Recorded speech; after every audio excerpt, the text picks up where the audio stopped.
আপনারা যেখানে দেখেন যে মসজিদুল হেরেম কাবাগরটা, এই কাবাগরের যে এলাকাটুক এরিয়াটুক, এটাকে বলা হয় মক্কার ভেতরে বাক্কা, বুঝছেন তো? এখন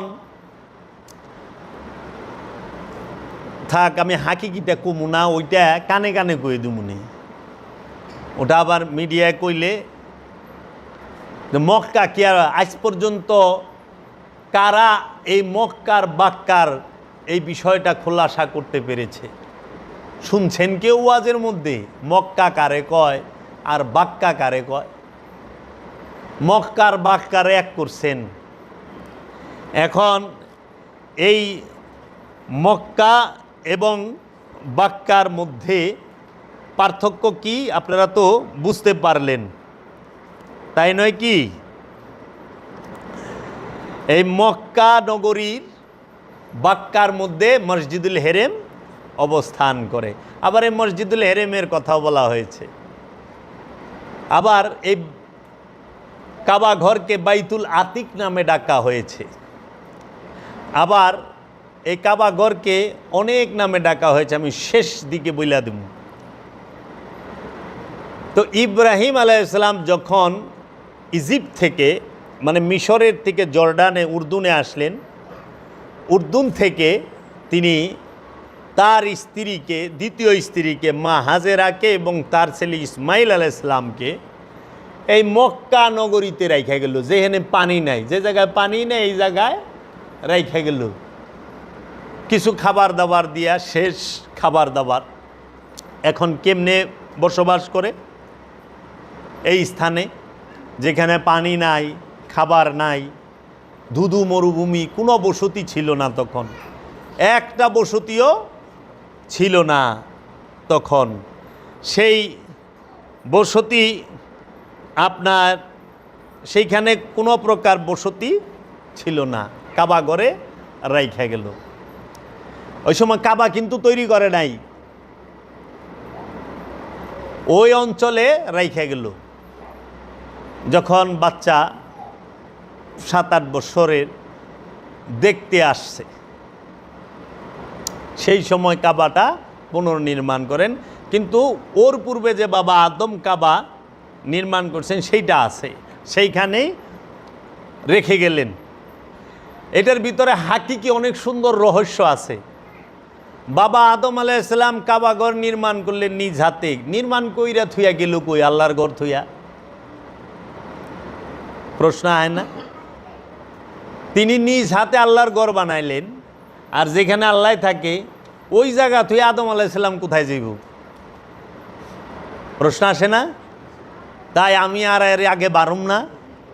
আমি আপনাদের অনুরোধ করুম, আপনারা এই বিষয়টা একটু জ্ঞান গবেষণা করবেন যে আল্লাহর ঘর কাবাতুল্লাহ আদম আলাইহিস সালাম তৈরি করে আদম আলাইহিস সালাম কোথায় গেলেন আল্লাহর ঘর থুইয়া?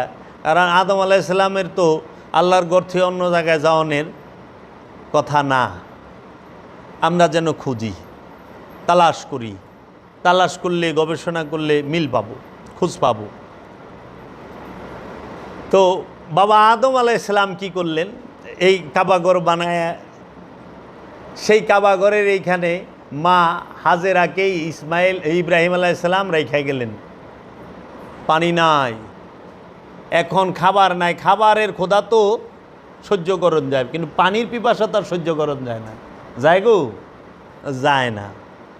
তো পানির পিপাসা এমন লাগছে যে মা হাজেরা কি করলেন, তার সন্তান দুধ পান করে, স্তন পান করে, দুধ পান করে, উনি নিজে পিপাসিত, তো দুধ নাই বুকে, তো বাচ্চা খাইব কি? এর জন্য বাচ্চাকে কুলে কইরা ঘুরতাছে, কোনোখানে পানি নাই। তখন তিনি কি করলেন, ওই সময় তো ধুধু মরুভূমি, জঙ্গল আসিল কিনা ওই সময় আল্লাহই জানে, তারাই জানে। কিন্তু ওই সময় হিংস্র জানোয়ারের ভয় ছিল, যে কোনো হিংস্র জানোয়ার তাদের আক্রমণ করতে পারে, এরকম একটা মেন্টালিটি ছিল। তো পানি খোঁজার জন্য কি করলেন, পাহাড়ের চূড়ায় যায় যদি উঁচায় দেখে যে আশেপাশে কোথাও পানি আছে কিনা, এবং তাকায় দেখলে যেখানে পাখি ঘোরে, যে জায়গায় আকাশে ওই নিচে পানি থাকে, পানিকে কেন্দ্র করে পাখি উড়ে, এরকম যে বারবার ঘুরতে আসে। তো এরকম তো তিনি কি করলেন, বাচ্চাকে কাবাগরের থেকে এখন যেখানে জমজম কূপ এই স্থানটায় রেখে উনি দৌড়ায়া, দুইটা পাহাড় ছিল ছোট ছোট, একটির নাম হইল সাফা, আরেকটির নাম হইল মারওয়া। সাফা এবং মারওয়া পাহাড়ে দৌড়াইলেন, এই পাহাড় থেকে ওই পাহাড়ে, সাফা থেকে মারওয়া, মারওয়া থেকে সাফা। এই দুই পাহাড়ের দূরত্ব 450 মিটার। এই দুই পাহাড়ে কি করলেন, ওই বাচ্চারের রাইখা এই পাহাড়ে উঠে দেখলেন যে না, এদিকে নাই। পরে আবার একটু দূরত্ব দৌড়ায় যায়, যখন তিনি নিচের দিকে যান তখন স্পিরিটে উঠেন, যখন আস্তে আস্তে কেন ওই বাচ্চারে দেখে যে বাচ্চারে কোনো হিংস্র প্রাণী আক্রমণ করে কিনা। এই সাফা মারওয়া দৌড়াইল, দেখলো হুনো পানি নাই। তো এই দিকে আবার ওই কাবা শরীফের এই দিকে ইয়ামেনের কিছু দুইটা গোত্র, তারা এই উট দুম্বা এগুলা চড়াইতো, ছাগল চড়াইতো। একটি কওমের নাম কওমে উমাল এবং আরেকটির নাম হলো কওমে জুরহাম। এই দুইটা কাবিলারা ওইখান থেকে কোনো বসতি ছিল না, পানি ছিল না। তো যখন সাফা মারওয়া দৌড়ায় দেখে যে কোনো পানির সন্ধান নাই। তো সাফা মারওয়া দৌড়ানো কার সুন্নত? মা হাজেরার। মা হাজেরা কি নবী? না। মা হাজেরা কি রসুল? না। মা হাজেরা হচ্ছেন আল্লাহর কামেল অলি। তাহলে অলির সুন্নত সাফা এবং মারওয়া পাহাড় দৌড়ানো, এবং এহরামের কাপড় পরা, 2 টুকরা শিলি ছাড়া, এটা সুন্নতে ইব্রাহিম এবং সুন্নতে মা হাজেরা। মা হাজেরা 3 টুকরা পরছেন। তো এখন যখন রিটার্ন আসছে, আইসা দেখে কি তার ছেলে ইসমাইল আলাইহিস সালামের কদম মোবারকের সামনে পানির ফোয়ারা উঠতাছে, পানি উঠতাছে। তিনি দেখা তো অবাক এবং শুকরগুজার করলেন যেটা রবের কুদরত। তখন তিনি সেইখান থেকে যে আল্লাহর নবী আল্লাহর রসুলের বরকতে যে পানি পাইলেন, সেই পানি দাঁড়াইয়া পান করলেন এবং শিশু বাচ্চাকেও পান করাইলেন। এখন যেভাবে পানি উঠতাছে উনি দেখতেছেন, এইভাবে পানি উঠলে এই কাবা, এই অঞ্চলটা, এই জায়গাটা পানি দিয়া বইরা যাইব, কাবা ঘরটা ডুইবা যাইব। তো তার জন্য মা হাজেরা ওইখানে বাচ্চাকে কুলে নিয়ে বললেন, ইসমাইল আলাইহিস সালামকে কুলে নিয়ে বললেন, জম জম, থামো থামো। জম জম এইটা হলো হিব্রু ভাষা। জম জম শব্দের অর্থ হলো থামো থামো, পানিকে থামতে কইছে, হে পানি থামো থামো। এই নাম হয়ে গেল জমজম কূপ। জমজম কূপ খনন করা হইল। জমজম কূপের পানি পান করলে পবিত্র হয়, গুনাহ মাফ হয়, রোগ ব্যাহাত ভালো হয়।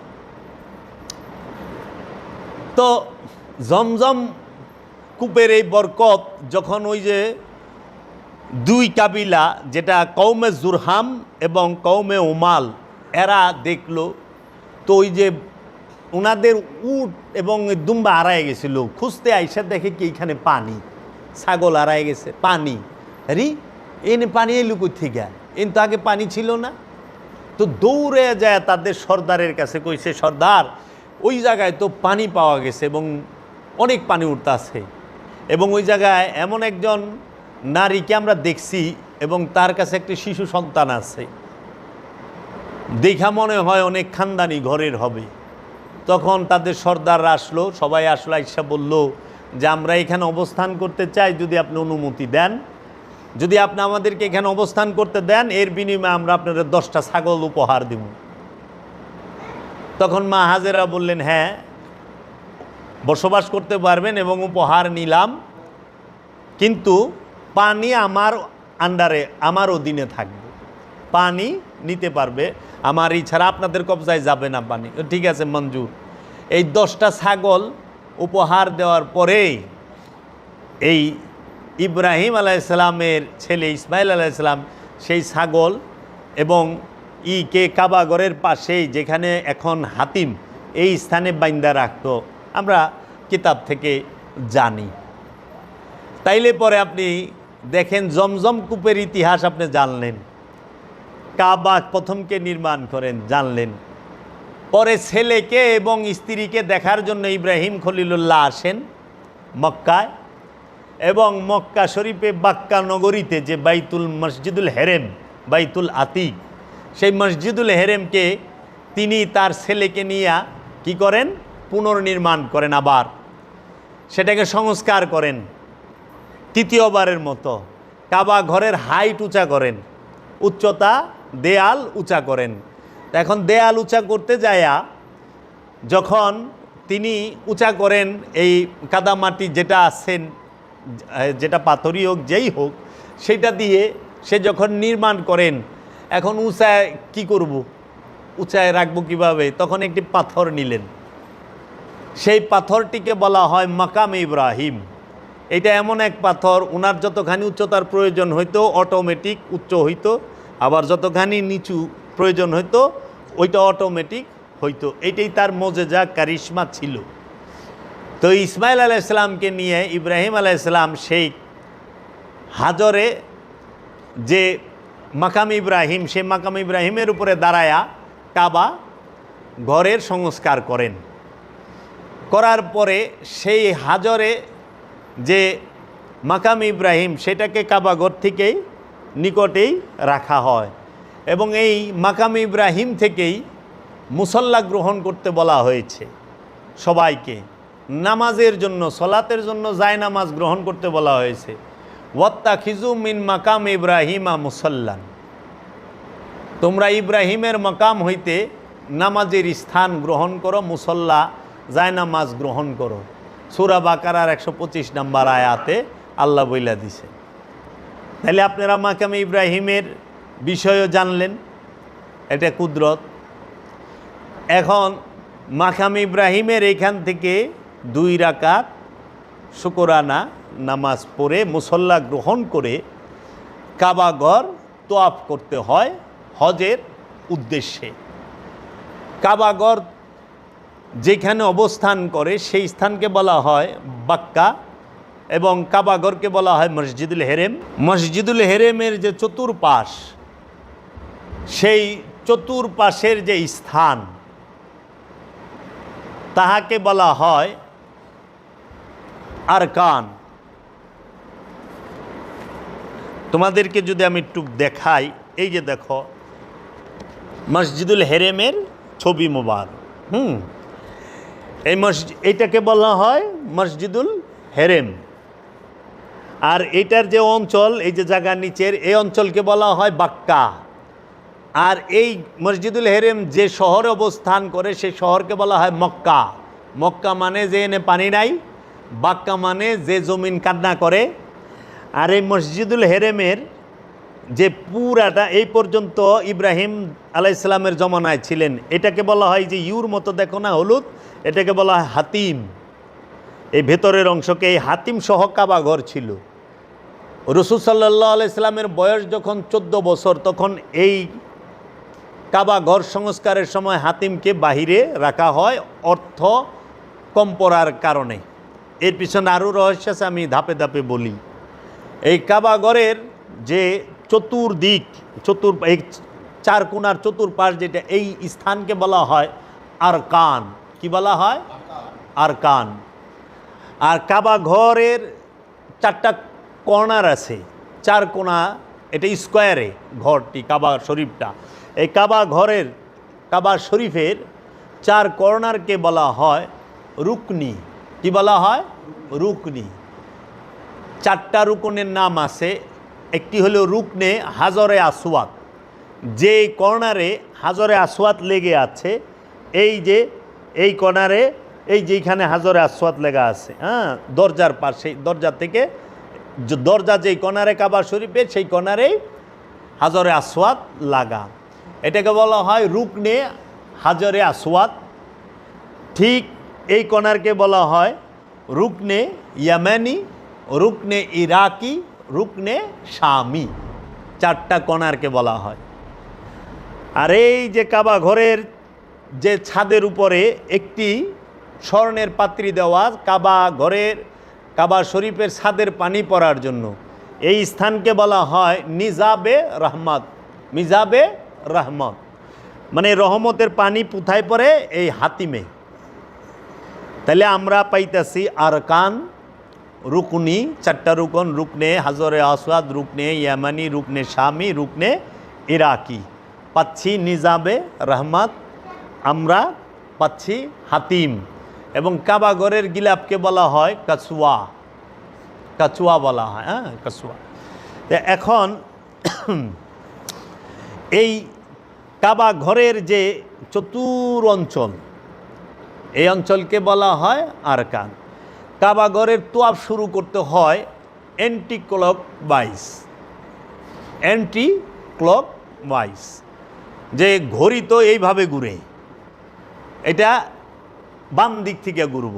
তো তোয়াফ শুরু করতে হয় যেই কর্নারে হাজরে আসওয়াদ, সেইখান থেকে শুরু করে তোয়াফ করবে বাম দিক থেকে 7 চক্কর। হ্যাঁ, এই তোয়াফ যে স্থানে হাইটা হাইটা করে, এই স্থানকে বলা হয় মাতাফ। এইটা হইল হাতিম। এই যে এক কর্নারে যে হাজরে আসওয়াদ, কাবা ঘরের মধ্যে কি কি থাকে? হাতিম, হাজরে আসওয়াদ, রুকনে ইয়ামানি, রুকনে শামি, রুকনে ইরাকি, তারপরে মিজাবে রহমত, মাকামে ইব্রাহিম, তারপরে কাবার পুরো এলাকাকে, মানে যে কাবা ঘরটা যেখানে, এটার চতুর যে নিচে সমান্তরাল জায়গা না, যে জায়গায় তোয়াফ করে, এই স্থানকে বলা হয় মাতাফ। বুঝছেন? মাতাফ বলা হয়। বসেন জি, মাতাফ বলা হয় কাবা ঘরে না। কাবা ঘর, বসেন বাবা। কাবা ঘর তোয়াফ শুরু করতে হয় কোথা থেকে? যেই পাশে হাজরে আসওয়াদ আছে সেই পাশ থেকে অ্যান্টি ক্লক ওয়াইজ। কেন? কারণ বাম দিক থেকে শুরু হয়। আমাদের হাকিকতে হার্ট মানে কলব বলা হয় বাম স্তনের 2 আঙ্গুল নিচে। মানে আমরা যারা তরিকতপন্থী এবং মেজাজি এবং হাকিকির মধ্যে লতিফা দেখায়, বাম স্তনের 2 আঙ্গুল নিচে কলব। তো এই কলব যেন কাবার নিকটে। এখন যদি ডাইন থেকে শুরু করেন তাহলে কলব এই পাশে, দূরত্ব হয়ে যায় না? এর জন্য বাম থেকে শুরু করে। কলব আর কাবা খুব নিকটে, কলব আর কাবা শরীফ খুব নিকটে। হ্যাঁ, এই যে আমরা যেরকম নিরিখ রাখি, আমার জিন্দা কাবা, জ্যান্ত কাবা, নুরি কাবা, হাকিকি কাবা আমার আপন মুর্শিদের দিকে, ঠিক এইভাবে তোয়াফটা করতে হয়। এখন এই কাবা ঘরের গিলাপের নাম হইল কাছুয়া। এবং আপনি যদি খেয়াল করেন, কাবার দক্ষিণ পশ্চিম কর্নারে আছে সাফা পাহাড়। এই পাহাড় কাবার কিছু নিকটে। তাহলে সাফা নামক যে পাহাড়, সেই পাহাড়টা কোথায়? কাবার দক্ষিণ পশ্চিম কর্নারে আছে। হ্যাঁ, এই যে কাবা ঘরের আগের ছবি দেখেন, কাবা ঘরের সাথে কত ঘর আছিল, সব ভাঙ্গা সমান করছে। হ্যাঁ, আপনারা যদি ইউটিউবে সার্চ দেন 100 years বিফোর মক্কা কাবা, 1928 সালের ভিডিও বাইরেইব। এই যে জাহাজে চড়ে যে হাজিরা যাইতো না, লঞ্চে চড়ে, এই হাজিগো ভিডিও পাবেন। পাকিস্তানের যে প্রেসিডেন্ট মোহাম্মদ আলী জিন্না, তিনি তার ওয়াইফ সহ তোয়াফ করতেছেন, সেইটার ভিডিও আপনারা পাবেন, উঠে চড়ে কীভাবে যাইতেছে। তো এই কাবার দক্ষিণ পশ্চিম কর্নারে আছে সাফা পাহাড়। এই পাহাড় কাবার কিছু নিকটে। আর মারওয়া পাহাড় হচ্ছে দক্ষিণ পূর্ব কর্নারে, একটু দূরে হাজরে আসওয়াদের থেকে। তো এই সাফা এবং মারওয়া পাহাড়ের দূরত্ব হইল 450 মিটার, হাফ কিলো। এই জায়গাটাকে বলা হয় মাসআ। মাসা, মাসা, এই যে দৌড়ায় না, মাসা, মাসা আল মাসা। এটার দূরত্ব হইল 450 মিটার।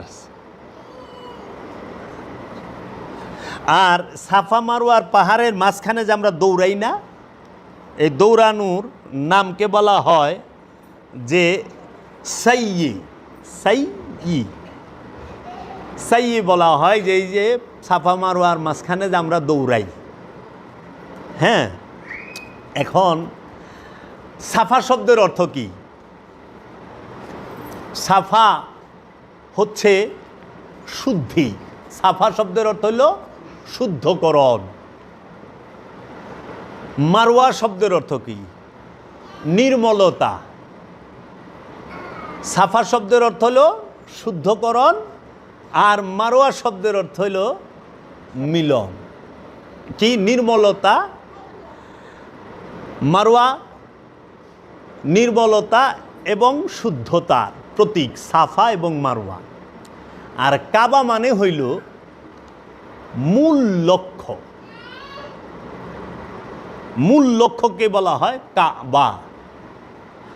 কাবা যেখানে, কাবা ঘরকে কোরআনের ভাষায় বলা হয় মসজিদুল হেরেম। কাবা যেখানে অবস্থান করেন সেই স্থানকে বলা হয় বাক্কা। আর কাবা যেই শহরে অবস্থান করে সেই শহরকে বলা হয় মক্কা। মক্কা মানে হচ্ছে যেখানে মোয়া নাই, মোয়া মাফি, মানে পানি যেখানে নাই, শুধু পাথর আছে, পানি শূন্য স্থানকে বলা হয় মক্কা।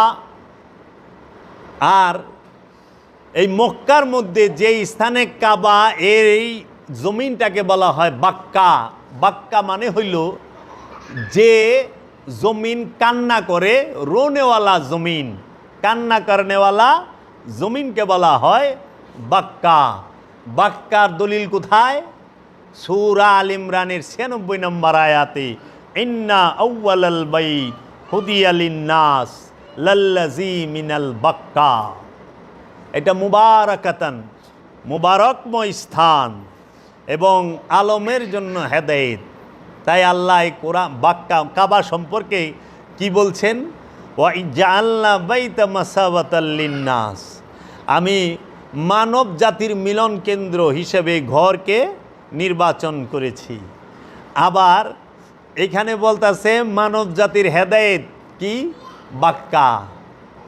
মক্কা না গেলে বাক্কা, রোনেওয়ালা জমিন। আচ্ছা, এখন আরাফায় যান আপনি। এই আরাফা শব্দের অর্থ কি? মিলনস্থল। আরাফায় মিলনস্থল। আরাফায় কে মিলে? আদম এবং সাধক। আমরা ইয়ের ভিতরে জানি যে আরাফার ময়দানে মা হাওয়া এবং বাবা আদমের মিলন হয়েছিল। আর হাকিকতে আরাফার ময়দানে আপন গুরুর সাথে ভক্তের, মুরিদের যে স্থানে মিলন হবে সেটাকেই বলা হয় আরাফার ময়দান। বুঝছেন? হাকিকি এবং মেজাজি, জাহের আর বাতেনের সমন্বয়ই ইসলাম। জাহের আর বাতেন যেখানে সমন্বয় হবে ওইটি ইসলাম। ইসলাম সার্বজনীন, কাবা সার্বজনীন। হুদাল্লিন নাস, হুদাল্লিন নাস, হুদাল্লিল মুসলিমিন নাই তো, মুসলমান নাই তো, হুদাল্লিন নাস, ইন্না আউয়ালাল বাইত হুদিয়া লিন্নাস। সর্বপ্রথম যে ঘরটি আল্লাহ তৈরি করেছেন তার নাম বাক্কা। সেই বাক্কা মানব জাতির মিলন, হেদায়েত। খালি গ্লাস পিপাসা মিটায় না বাবা, অবশ্যই জল থাকতে হবে, পানি থাকতে হবে। তাই ওই হাকিকি কাবা যেই পর্যন্ত মেজাজি কাবায় না ঢুকবো, মেজাজি কাবাও হেদায়েত করতে পারবে না হাকিকি কাবারে ছাড়া। এর জন্য হাকিকি কাবা বাবা আদম, হাকিকি কাবা বাবা শীষ আলাইহিসসালাতু ওয়াসসালাম, হাকিকি কাবা হজরত ইদ্রিস আলাইহিসসালাম, হাকিকি কাবা হজরত নূহ আলাইহিসসালাম, হাকিকি কাবা হজরত সালে আলাইহিসসালাম, হাকিকি কাবা হজরত দাউদ আলাইহিসসালাম, হাকিকি কাবা হজরত ইউনুস আলাইহিসসালাম। এই 7 জন নবী হইল আল্লাহর নবী ইব্রাহিম আলাইহিসসালামের পূর্বে। ইব্রাহিম নবীর ঘরের থেকে বাকি 18 জন নবী কে? ইব্রাহিম খলিলুল্লাহ, ইসমাইল জবিহুল্লাহ, ইসহাক আলাইহিসসালাম, ইয়াকুব আলাইহিসসালাম, ইউসুফ আলাইহিসসালাম, শোয়েব আলাইহিসসালাম, জাকারিয়া আলাইহিসসালাম, ইয়াহিয়া আলাইহিসসালাম এবং দাউদ আলাইহিসসালাম, সুলাইমান আলাইহিসসালাম, এবং আপনি যদি এইদিকে করেন হজরত ইমরান আলাইহিসসালাম, তার ছেলে হারুন আলাইহিসসালাম, হজরত মুসা আলাইহিসসালাম, মুসা আলাইহিসসালামের ভাই হারুন আলাইহিসসালাম, এবং এইদিকে যদি আপনি খেয়াল করেন ঈসা আলাইহিসসালাম এবং মুহাম্মদ সাল্লাল্লাহু আলাইহি ওয়াসাল্লাম এবং জুলকারনাইন তিনি, এবং হজরত খিজির আলাইহিসসালামকেও উল্লেখ করা হয়েছে। ও মিয়া, আগে জানো পরে মানো, নূরে হকে হক আছে, হক চিনো আগেই, পারো যদি আবাদত করো শেষ ভাগেই, না চিনে আবাদত করিবে কাহার, ভূতের বন্দিগি হবে, হবে না খোদার। না বলো খোদার নাম, না বলো রসুল, এক নামে পীর মুখে বোলাও কেবল, তব জন্য পীর যদি করে আরাধন, তবেই তো সন্তুষ্ট হবেই প্রভু নিরঞ্জন। তুমি পাপী শত পাপী তাতে দোষ নাই, তুমি ফানি পীর ধনী তার স্থানে চাই। মুর্শেদ হাসরে গতি খলিফা নবীর, শত নবী সাথী নহে কিন্তু নিজ পীর।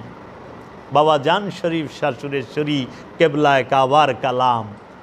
বাবা, তাই আমরা দেখতে পেলাম আল্লাহর জলিল কাবা আল্লাহ নিজে আদম সফিউল্লাহকে বানাইছে আল্লাহ নিজ হাতে, আর আদম আলাইহিসসালাম আমাদের মতো নাদান মানুষদের জন্য একটি তার মহাপবিত্র হাত দিয়ে একটি মেজাজি কাবা, একটি রূপক কাবা, একটা আনুষ্ঠানিক কাবা মাটি কাদা দিয়ে পাথর দিয়ে তৈরি করলেন প্রতীকী হিসাবে, যেন আমরা এই কাবা মেজাজি কাবাকে অনুসরণ করে হাকিকি কাবাকে চিনতে পারি।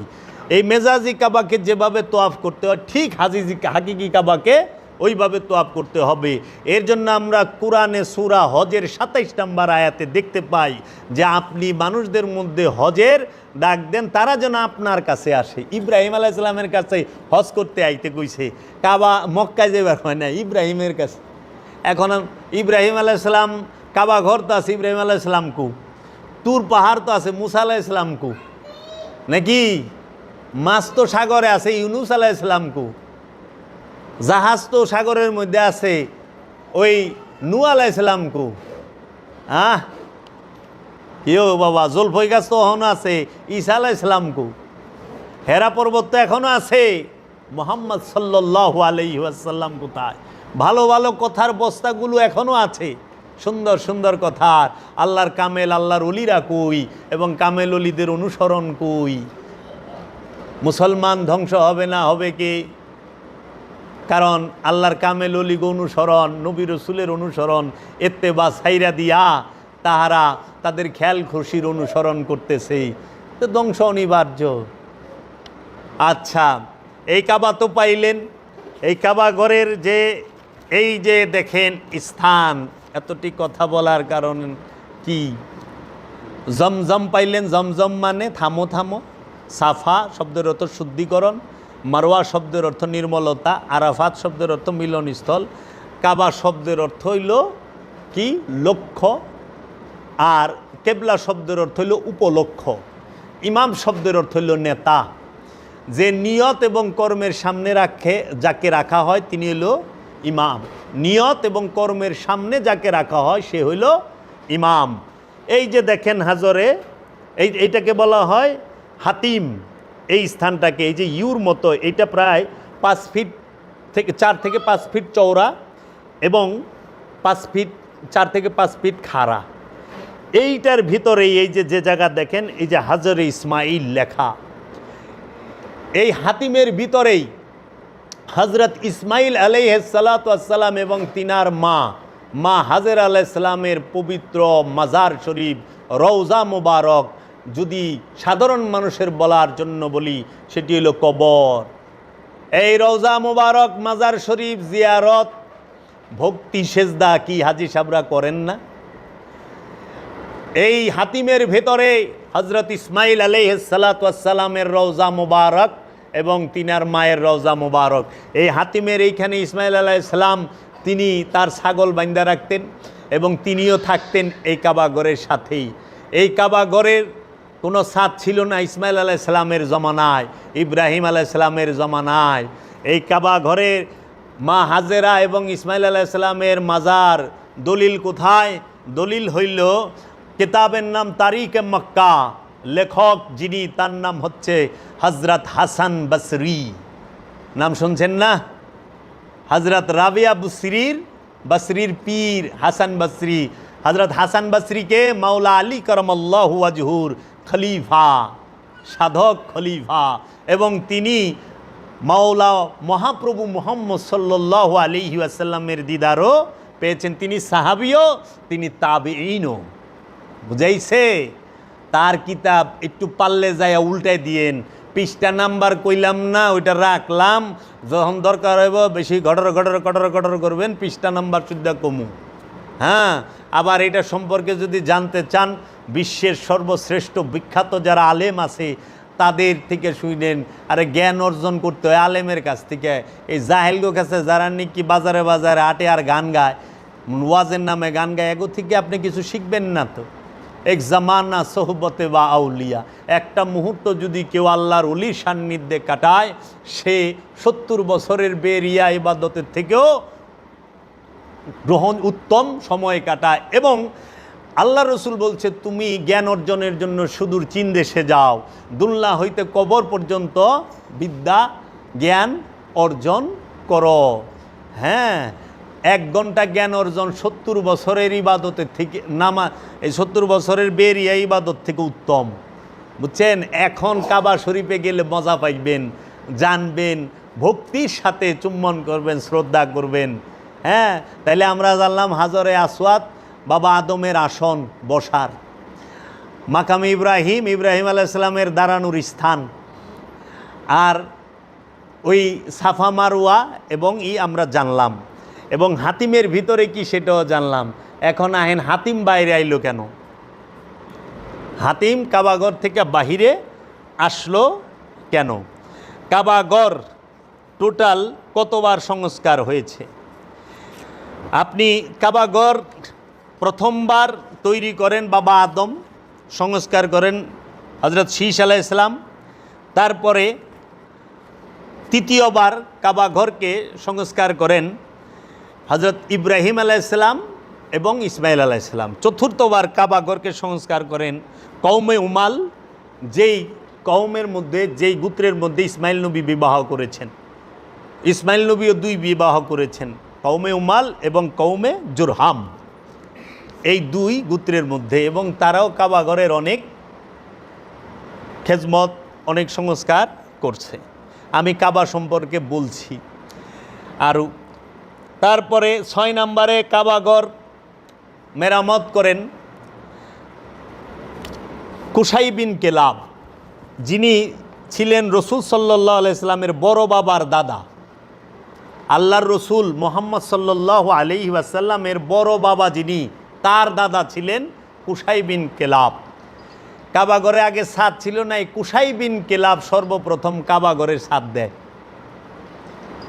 মহানবীর বড় বাবার দাদা কুসাই বিন কেলাব, তিনি বড়ই গাছের লাকড়ি দিয়া আর খেজুর গাছের লাকড়ি দিয়া এই কাবাঘরের ছাদ নির্মাণ করেন সর্বপ্রথম।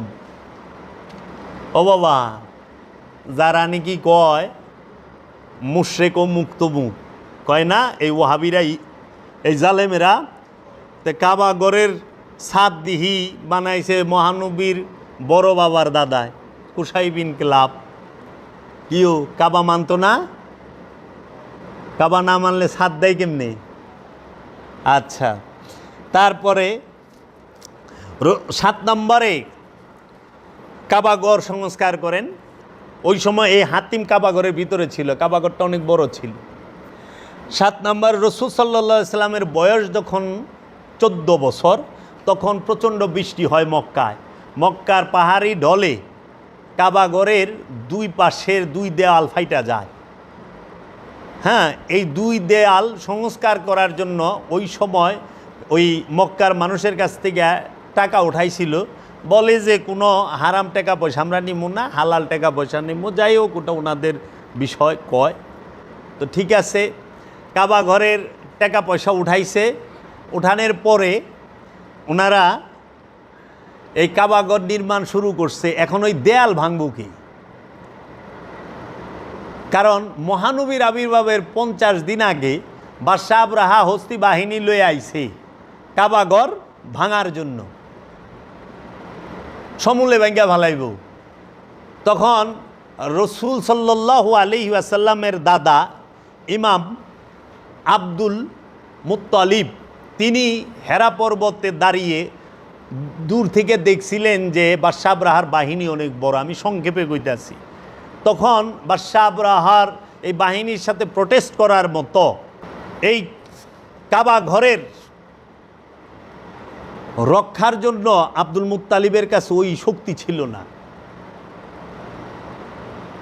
সামর্থ্য ছিল না। তখন তিনি হেরা পর্বতে দাঁড়াইয়াই ফরিয়াদ করছিলেন, ইয়া রব্বে কাবা, আমার তোর শক্তি নাই এর সাথে দেবার, তুমি তোমার ঘর রক্ষা করো। সঙ্গে সঙ্গে আল্লাহ রব্বুল আলামিন আবাবিল পাখি পাঠাইল।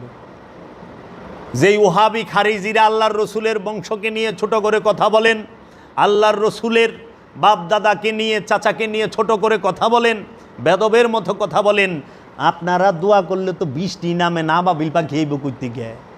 হ্যাঁ, আপনারা মাস টু প্যালেস্টাইনে যে আম চুরি করেন, আপনি বললে এই চরিত্র এত হস্তা। একটু বাসাই কইলাম, কিছু মনে করেন না, প্রেমের মাধ্যমে কইলাম। নিজে গো বিচারটাকে কইরেন, কারে কি বলেন। সঙ্গে সঙ্গে আল্লাহ বাবিল পাখি পাঠাইয়া বাদশাহ আবরাহার হস্তি বাহিনীকে চাওয়ানো ঘাসের মতো কইরা বাদশাহ আবরাহার সব কিছু ফালাই তুইয়া ভাইগে গেছে। ওই মালমূল ফালাই তুইয়া গেছে, সে কিনা আবার 3 জনে আনছে, হজরত উসমানের বাবা আফফান এবং মহানবীর দাদা আব্দুল মুত্তালিব এবং এই যে বাবায় আপনার ওইখানে ওই যে মুগিরার এই ওনার নাম হইল আব্দুর রহমান ইবনে আউফ, এদের বংশধরেরা। এই 3 জন ধনী হইল। সবচেয়ে বেশি মাল আসিল, ওন থেকে স্বর্ণদানা পাইছিল বেশি হইল হজরত উসমানের বাবায়। ফালাইতে ভেগে গেছে তো, এই উট পাইছে, দুম্বা পাইছে, ছাগল পাইছে, সব পাইছে, মালদার হইল না। আচ্ছা, মহানবীর বয়স যখন 14, তখন এই কাবাঘরের মেরামতের জন্য, কাবাঘরের মেরামতের জন্য টাকা উঠাইলো। 2 দেয়ালকে ভাঙবো, কারণ সবাই ডরায়, আই হাই রে কাবায় হাত দিলেই আল্লাহর গজব হইব। তখন এই মুগিরা, খালিদ বিন ওয়ালিদের যে পিতা, উনি হইল এই মুগিরা কি করলো, যায়া এই কাবাঘরের পাথর ভাঙার জন্য তিনি করলেন। এই মুগিরা কাবার দেয়াল ভাঙলো। কাবার দেয়াল ভাঙ্গা জিদ্দার থেকে, বন্দর থেকে পাথর আইনা এটারে মেরামত করে কাবার 2 পাশে। কাবাঘরের কিন্তু 2টা দরজা আছিল, আপনারা জানেন না? জীবনও শুনেন নাই। কাবাঘরের একটা দরজা বন্ধ করছে। কাবাঘরের 2 দরজা কে বানাইল? আল্লাহর রসুলের ইচ্ছা ছিল কাবা শরীফের 2টা দরজা হবে।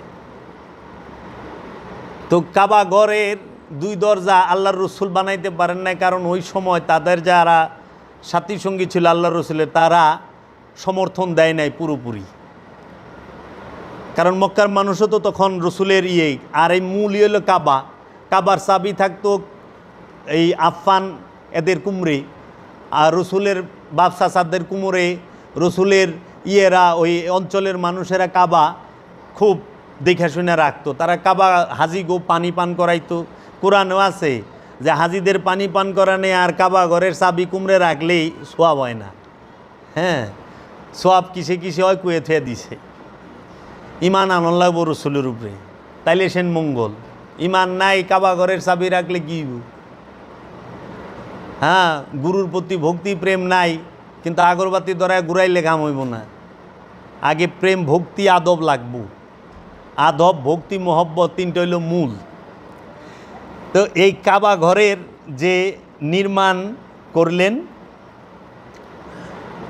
রসুলের জমানায়, তো রসুলের আবির্ভাবের পূর্ব থেকেই কাবাগরের রজব মাসে 3টা দিন কাবাগরের দরজা খোলা থাকতো, 13, 14, 15। এই 13 তারিখে কাবা ঘরের ভিতরে মক্কা নগরীর নারীরা কাবা ঘরের ভিতরে বৈশা ইবাদত বন্দিগি করার সুযোগ পাইতো। ওই দিনই ছিল নারীদের জন্য নির্দিষ্ট করা। 14, 15 এই 2 দিন হইল রজবের কাবা ঘরের মধ্যে এই 14, 15, 16 3 দিন। 14 তারিখ ছিল কাবা ঘরে প্রবেশ করা নারীদের জন্য উন্মুক্ত।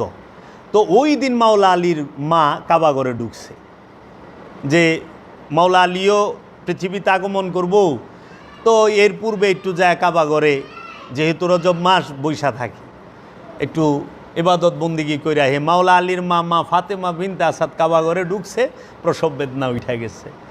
কি করব, ওইখানেই মাওলা আলীর আগমন হয়েছে কাবা ঘরের ভিতরে। রজব মাস মাওলা আলীর আবির্ভাব দিবস 13 এই রজব মাস।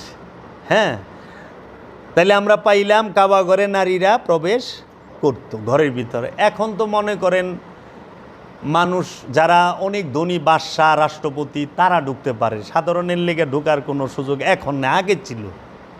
পরে রসুলের জমানায় যখন এই টাকায় হইল না, অর্থে, এই পর্যন্ত আইসা কাবা থাইমা গেল, হাতিমকে বাইরে রাখা হইল। এই হাতিমের এই অংশটার মধ্যে এই হজরত ইসমাইল এবং মা হাজেরার রওজা। তো একদিন মা আয়েশা বলল, হাদিসের মধ্যে আসছে, মা আয়েশা বললে আমি কাবা ঘরে প্রবেশ করব। তখন আল্লাহর রসুল হাত ধরে হাতিমে নিয়ে দাঁড় করায় দিলেন। যে হাতিমের ভিতরে যে দাঁড়ায় সেও কাবা ঘরের ভিতরেই দাঁড়াইছে, এটা কাবা ঘরেরই ইচ্ছা অংশ হাতিমের মধ্যে।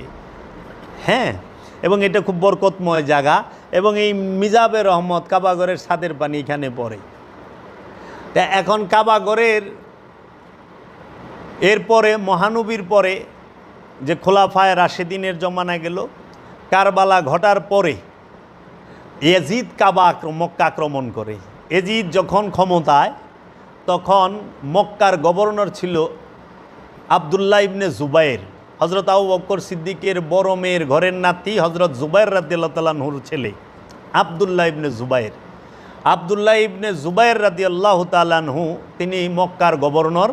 কাবা তার নিয়ন্ত্রণে, সে কাবার খাদেম, কাবা শরীফের। তো কাবা শরীফের খাদেম হজরত আবদুল্লাহ ইবনে জুবাইর।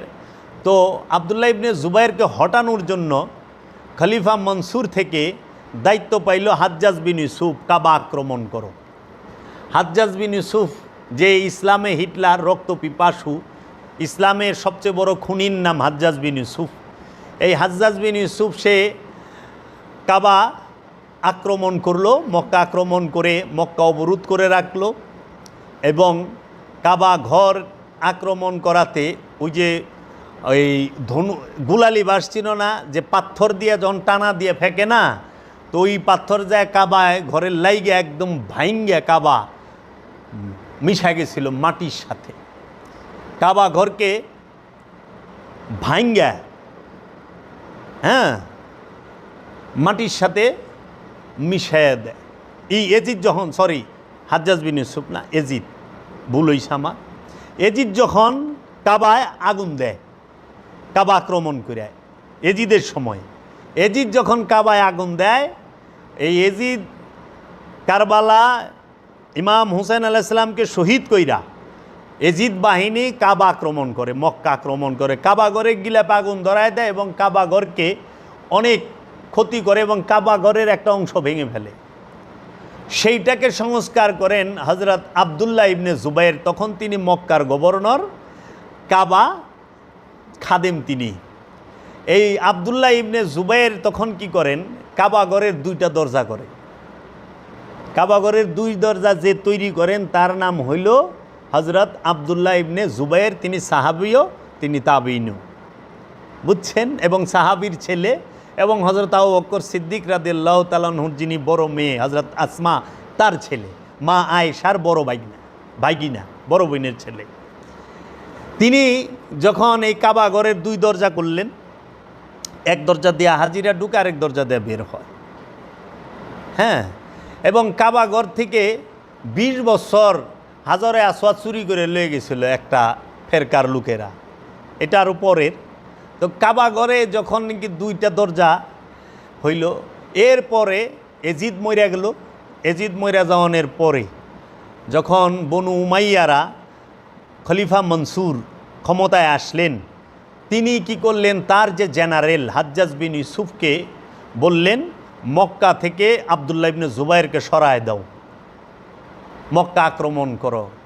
তখন মক্কা আক্রমণ করে ওই যে পাথরের গোলা ফেইকা কাবা ঘর ভাঙ্গা ফালাইল। কাবা ঘরে যে আঘাত লাগে, উনি ভাঙারিয়ে যায় নাই হাজ্জাজে, কিন্তু ওনার হামলার মধ্যে এটা ভাঙে গেছে, লাইগে একদম লেভেল টু দ্য গ্রাউন্ড, মাটির সাথে মিলে গেল। হাজ্জাজ বিন ইউসুফ কী করলেন, আবদুল্লাহ ইবনে জুবাইরকে গ্রেফতার করলেন এবং তাকে হত্যা করলেন। আবদুল্লাহ ইবনে জুবাইর শহীদ হইলেন। খেয়াল করেন, সাহাবীর ছেলে, তবে তিনিও সাহাবী, মাওলা হুসাইনের সমবয়সী তারা, মাওলা হাসানের, এবং তিনি খাদেমুল হারামাইন, কাবার খাদেম, আবার গভর্নর, আবার কোরআনে হাফেজ, তিনি মুফতি, তিনি কাজী, তিনি গভর্নর, সব তারে যে মাইরা ভালাইলেন। কে মারল? হাজ্জাজ বিন ইউসুফ। হাজ্জাজ বিন ইউসুফ কি করলো, এই আবদুল্লাহ ইবনে জুবাইর ওই সময় আবার কাবা যে সংস্কার করছে না এজিদের হামলার পরে, তখন এই হাতিমকে কাবার ভিতরে নিয়ে আসছিল। হাতিমকে কাবার ভিতরে নিয়ে কাবার 2টা দরজা করছে, এক দরজাটা ঢুকবে, এক দরজাটা বাইরে। হাজ্জাজ বিন ইউসুফ আবদুল্লাহ ইবনে জুবাইরকে শহীদ কইরা কাবা ভাঙ্গা আবার ফিরা কাবা নির্মাণ শুরু করলো। তখন তিনি আবার 2 দরজা বন্ধ করে দিয়ে 1 দরজা রাখলো এবং হাতিমকে বাইর করে দিল হাজ্জাজ বিন ইউসুফে। তখন হাজ্জাজ বিন ইউসুফের এই কর্মকাণ্ড দেখে যিনি এইখানে একজন আমাদের হজরত ইমাম মালিক ইবনে আনাস, হজরত ইমাম মালিক ইবনে আনাস বললেন, কাবার নকশা এবং তামির আর বদল করা যাইব না। এটা বাদশাগাতের খেলনার মতোই যাইব না, কি যে যার খুশি যখন খুশি যেমনি ইচ্ছা অমনি করব না। কাবার আর কোনো পরিবর্তন করা যাবে না, সংস্কার করবে কিন্তু পরিবর্তন করা যাবে না। তাইলে নভেম্বরের মতো সংস্কার করলো যে হাজ্জাজে, হাতিমরে বাইর করে দিয়া তিনি কাবাঘর। তাই আমি শুনতাম যে আমরা যে কাবা আগে তওয়াফ করেছি সেটা ছিল ইব্রাহিম খলিলুল্লাহ তৈরি, আর আমরা এখন যে তওয়াফ করতেছি সেইটাকে হাজ্জাজ বিন ইউসুফ সে সংস্কার করছে এবং মাটির সাথে মিলায় ফেলাইছিল, আবার সেই নকশা অনুযায়ী সে তৈরি করছে। এই হাজ্জাজ বিন ইউসুফ নভেম্বরের মতো তিনি কাবাঘর নির্মাণ, এবং এরপরে কাবাঘর আর পুনর্নির্মাণ হয় নাই, সংস্কার হয়েছে। 960 হিজরিতে বাদশাহ সুলেমান, 960 হিজরি সনে বাদশাহ সুলেমান, ওই যে উসমানী খেলাফতে বাদশাহ সুলেমান, তিনি কাবাঘরের ছাদ বদল করে দেন। ওই যে লাকড়ি, যে বড়ই গাছের বড়ইয়ের লাকড়ি, খেজুরের লাকড়িটা করছিল না, সেটাকে ছাদে পরিণত করেন। এটা হলো 10বার সংস্কার। 11তম সংস্কার হয় 1039 হিজরিতে। বৃষ্টির পানি দেওয়ালের উপরে এসে পড়ে এবং পূর্ব দক্ষিণ দেয়াল ফাটল ধরে ভেঙে যায়। সুলতান মুরাদ এইটার সংস্কার করেন এবং 1417 হিজরিতে উন্নত টেকনোলজির দ্বারা পাথরের ভিতরের গাঁথনির যে মশালা আছে, যে ম্যাটেরিয়ালস আছে, সেইটা জেদিদ টেকনোলজি, যে জেদিদ মেশিন দ্বারা সেটাকে তৈরি করা হয়। কাবা এটা করে বিন লাদেন কোম্পানি। এই যে উসামা বিন লাদেন আছে না, তার পিতা বিন লাদেন কোম্পানি, সৌদি আরবে মক্কা মদিনা শরীফের কাম বিন লাদেন কোম্পানি করতো এবং খুব সুন্দর করছে। এখন এই কাবাঘরে অনেক উপহার নাজরানা দেওয়া হইতো, অনেক বাদশারা উপহার নাজরানা দিছে। কাবাঘরের দরজা এটি স্বর্ণের, কাবাঘরের দরজাটি স্বর্ণের। 280 কিলো থেকে 300 কিলো স্বর্ণ দিয়ে তৈরি করা। কাবা ঘরের যে চৌকাঠ সেটা চাঁদির মানে রূপার চৌকাঠ, স্বর্ণের দরজা। এই কাবা ঘরের যে দরজা স্বর্ণের, এটা কে দিল, কে বানাইল জানা দরকার না? 280 থেকে 300 কিলো স্বর্ণ দিয়ে কাবা ঘরের দরজাটা তৈরি করে দেন 1979 সালের বাদশাহ খালিদ, কিং খালেদ 1979 সালে কাবা শরীফের দরজা 280 থেকে 300 কিলো স্বর্ণ দিয়ে বানায়া দেন। এবং কাবা ঘরের একটি স্বর্ণের একটি তালা আছে, সেই তালাটি 1000 মিসকাল মানে এক কেজির প্রায়, মানে 1000 গ্রাম নাকি 1000 বড়ি, মানে ওইখানে আরবিতে বলা হয়েছে মিসকাল। এইটা বানায় দেয় আপনার কাবা ঘরের তালাটা নজর হিসাবে। এই যে নজরানা দিই না আমরা অনেক সময় মসজিদে, দরবারে, মাজারে, এই 1000 মিসকাল দিয়ে যে এই তালাটা বানায় দেন তিনি আরেক বাদশাহ। এই বাদশারাই বিভিন্ন সময় স্বর্ণের উপহার, কাবা ঘরের যে প্যারাকগুলো এগুলো স্বর্ণের, এই যে পাত্রীগুলো স্বর্ণের, কলস আছে স্বর্ণের, 2টা চাঁদ হযরত উমর রাদিয়াল্লাহু তাআলা আনহু দিয়েছিলেন স্বর্ণের, আমি বলছি। তো কাবা শরীফও নজরে নিয়াজ করতো। আবার কাবার মালও অনেকে খাইতো, আবার কাবার জিনিস চুরিও করতো। ওই যে বনু যে জুরহামের কথা কইলাম, কওমে উমাল আর কওমে জুরহাম, এদের মধ্যে এই কাবা শরীফের মাল খাওয়া লইয়া দ্বন্দ্ব লাগছিল। এবং আগে কাবা ঘরের গিলাপ 5 কালারের ছিল, এখন কাবা ঘরের গিলাপ হয় 2 রঙের, একটা হলো কালো আর একটা হলো সোনালি। এই যে গিলাপের মধ্যে যে সোনালি কালারের লেখা দেখেন আরবি, এগুলো সব স্বর্ণের লেখা হয়। এই কাবা ঘরের গিলাপটার দাম বলা হয় 20 লক্ষ রিয়াল, বুঝছেন? তো আমরা এই কাবা ঘরের যে জান্নাতের যে 8 দরজা, এটা কাবা ঘরকে কেন্দ্র করে, কাবা ঘরের ইর্দগির্দ কেন্দ্র করে। এই কাবা ঘরের এই আশেপাশে অনেক নবী আলাইহিস সালাতু ওয়াস সালামের মাজার শরীফ আছে, বুঝছেন? সব কিছু ভাঙ্গা চুইরা সমান কইরা এটাকে বৃহৎ করা হয়েছে। আরও পরিবর্তন হবে, আরও সংস্কার হবে। এই যে 2030 সালের মধ্যেও নতুন সংস্কার আমরা দেখতে পাব। হ্যাঁ, তারপরে আপনি এই বিষয়গুলো যদি জানেন, তা আমরা যে জায়গা থেকে শুরু করছিলাম যে আজকে আমাদের বিষয় ছিল হজ, কুরবানি আর হইল কাবা। এই কাবা সম্পর্কে আমি মেজাজি যে ধারণাটা, যে ইতিহাস বললাম, এই ইতিহাসগুলো আমি দিন, ক্ষণ, সময় বইলেই বললাম, সাল।